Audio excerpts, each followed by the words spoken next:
We hear this from exhausted and heartbroken parents all the time. My child has been coughing for months. We've tried everything, every medication, every remedy, every doctor, and nothing seems to work. And especially after this last flu bug that was going around. And most medical teams will look at the lungs. But I ask you to do something a little different today. So let's go to the system that controls everything, and that is the nervous system. So here's what most providers miss is the vagus nerve controls cough reflex, mucus production, airway tone, and inflammatory response. When subluxation in the upper neurospinal system compresses that vagus nerve, it creates hypersensitivity. Cough reflex leaves your child stuck in that sympathetic dominance or fight or flight mode.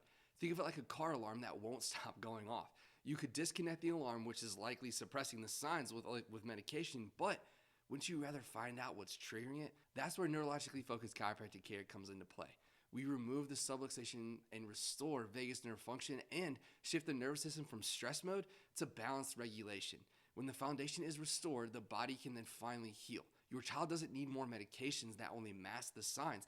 They need answers. So click the link in our bio or DM us today to start healing your child's vagus nerve.